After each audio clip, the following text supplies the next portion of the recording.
All right, here's number 90 out of Getchell's second book of practical studies for tuba.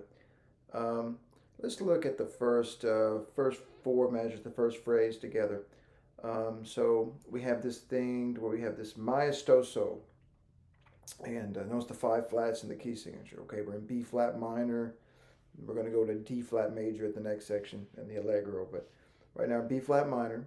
So don't forget your high D flats, second valve, your G flats, 2 and 3, your D flats below the staff, 2 and 3 as well. Um, let's play this a little slower than the tempo a couple times and then talk about it. 1, 2.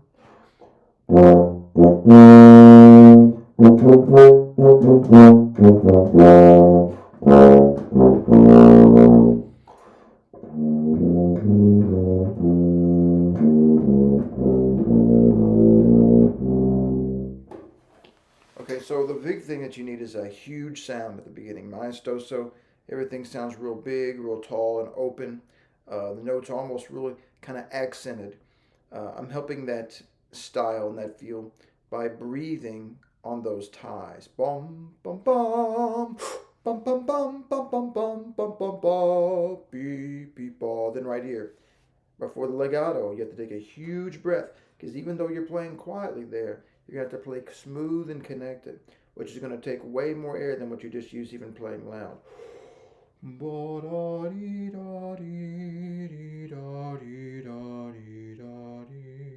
So you got to really tank up there on that rest. Don't ever feel when you get a good chance to breathe, feel rushed along, okay? Let's play that one more time. 1 and 2 and.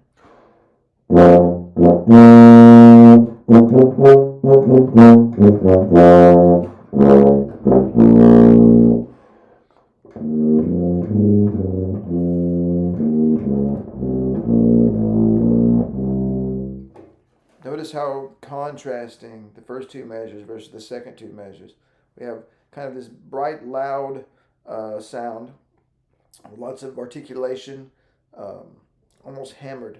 And then you have the legato, very smooth piano, very dark tone. Okay, so make that contrast happen. That's how you get good points.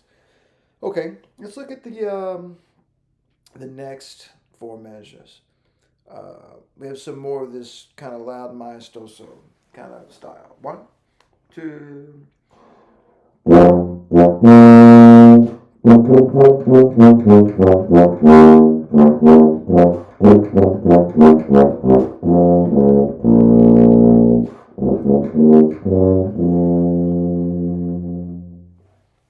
So right there, what I'm doing is I'm kind of smoothing it out near the end of that phrase in anticipation for the next phrase, which is going to be a lot more legato. I'm going to kind of play a little softer to help the line as it stays legato.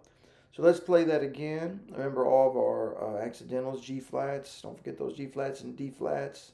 Second valve, low D flat, 2 or 3. Let's play that again and make sure that we diminuendo towards the end of that phrase and get that warm, dark sound too. Here we go. 1, 2.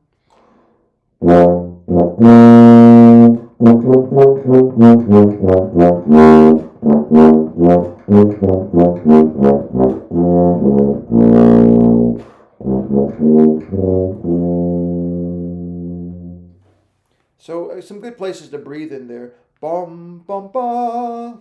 Bum bum bum bum bum bum bum bum bee ba ba ba bee ba ba ba ba ba bee ya ba ba ba ba bee ba. So anytime you get the tie over, be sure and breathe.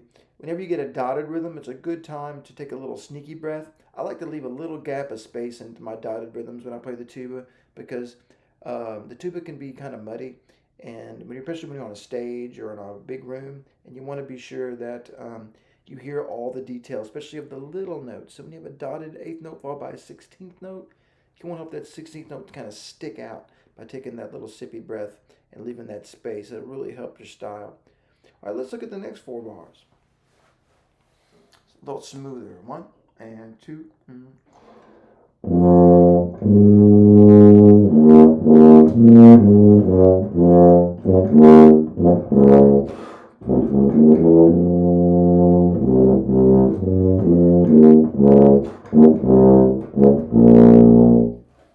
Notice the breath I took before the run of the 16th notes. I took a big old honking breath there. If I didn't, I will have sure have ran out and broken one of those slurs.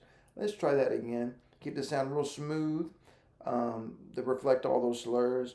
Use the dotted notes to sneak in breaths and take a good big breath before the 16th notes there. That'll really help you figure out the legato line as the phrase continues to the second half. 1, 2.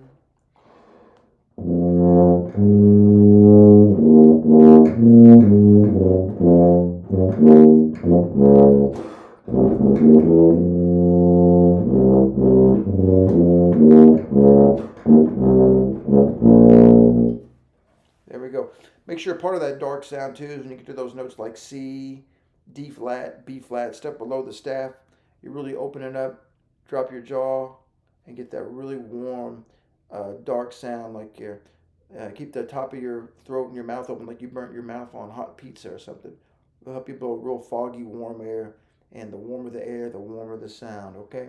Let's look at the next 4 bars. 1, 2.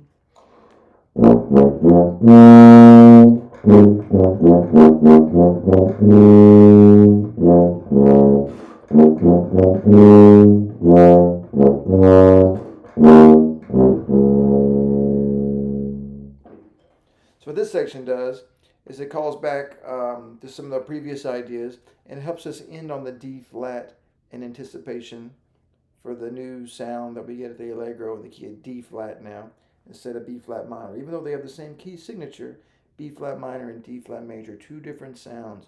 So that last little bit of that phrase helps us find that key of D flat. Let's play that one more time. 1, 2, 3.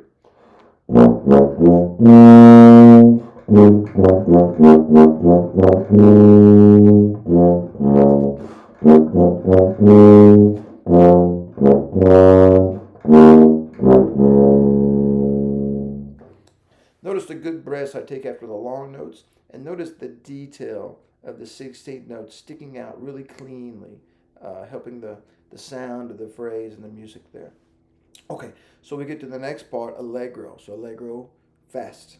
Okay, so it's going to be quick. Now, it can't be so quick that it's messy. There's 2 tips I can give you for playing cleanly and lightly on a tuba to keep it from getting messy. One is lighten the tongue a lot more than you think. Don't get so thuddy. We don't want that. Like really tip of your tongue kind of thing.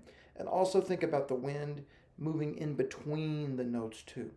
The tongue is just there to interrupt the air. Unless you have a steady strong stream of air behind the tongue, it's going to get weighed down. Think about the tongue being knocked down by the air as opposed to you moving the tongue. Just the tiniest tip of the tongue to help keep it clean, and the wind behind the tongue blows the tongue down. All right, here we go. Let's play the setup to this allegro. One, two, three.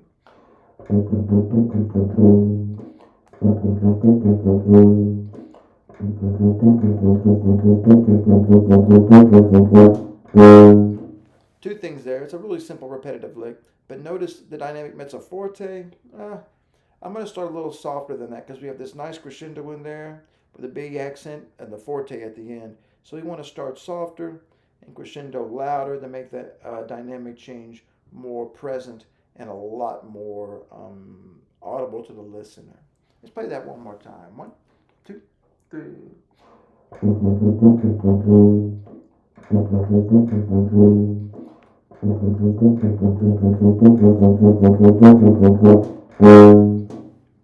All right, let's look at the next four measures. We have this kind of triplet rolling metered thing. So the trick to here is you want to hear all 12 of those triplet subdivisions.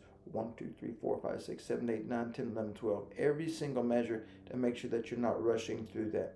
And to do that, what I want to do is I'm going to play it a couple times slowly and count it off in 12. And then the last time I will play it kind of feeling each 3 beats in 1, so feeling it in 4 as opposed to 12. Let's play these 4 measures slowly. I'll count to 12 first so you can hear all 12 subdivisions. 1, 2, 3, 4, 5, 6, 7, 8, 9, 10, 11.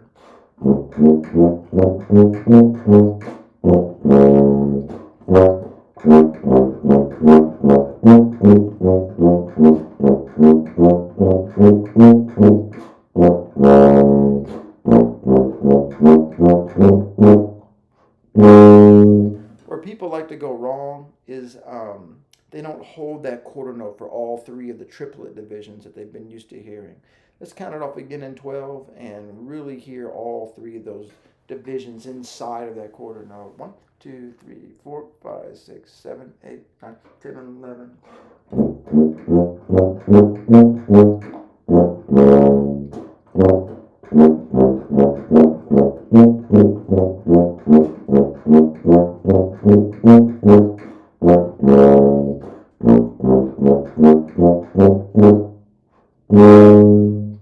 And now at a quicker tempo.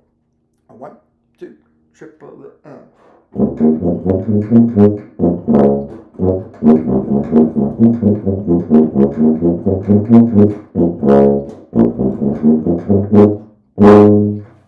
A good stinging accent on that last note too. Okay, let's look at the next 4 measures. Same kind of thing. Watch out for the accidentals that carry through the measure. Don't mess those up.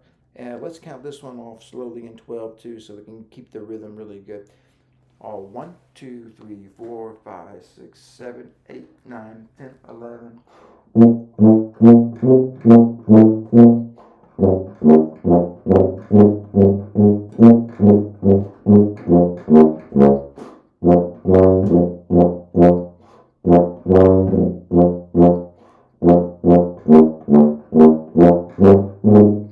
All right, let's do that again and pay extra attention to the dia da da da dia da da. Let's get a good lift. So what a lift is, like the last slurred note of a group, I kind of like have this little kind of like shortening of the note, but it's kind of a roundening. So the back of my throat is still really open like a yawn. Tia ha ha da tia ta ta, like that. One more time in 12. 1, 2, 3, 4, 5, 6, 7, 8, 9, 10, 11.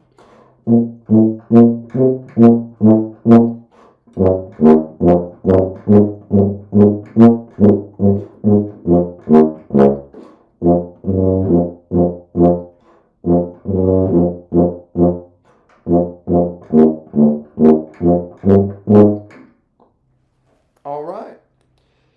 A little faster. 1, 2, 3, 4.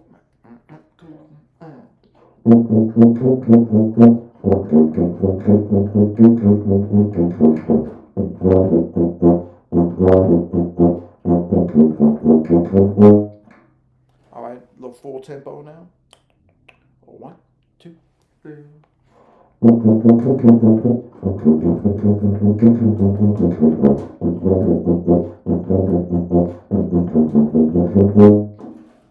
Always be sure to play things that are very technical in nature slowly more than you play them at tempo. It will help retain the muscle memory of your technique.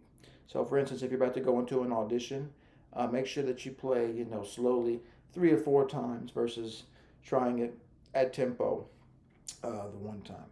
All right, let's look at the final 1, 2, 3, 4 measures plus the pickup, the 3 notes to pick up into it. Watch out for the accents. Make sure they have a good, strong beginning, a bit of space between them. Really hit them like a ball peen hammer. Here we go. 1. Let's do it in 12. 1, 2, 3, 4, 5, 6, 7, 8, 9, 11, 12. Oh, I gotta come in. 1, 2, 3, 4, 5, 6, 7, 8.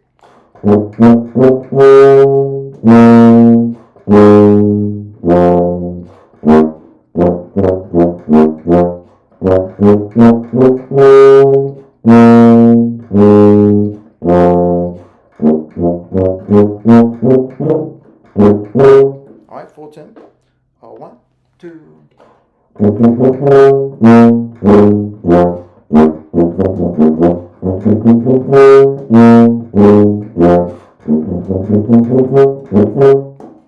All right. So that is the key to that one, number 90.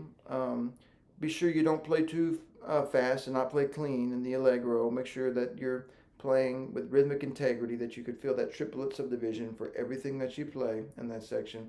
And then in the beginning, make sure that you have good contrast of style when it calls for that. And that's it.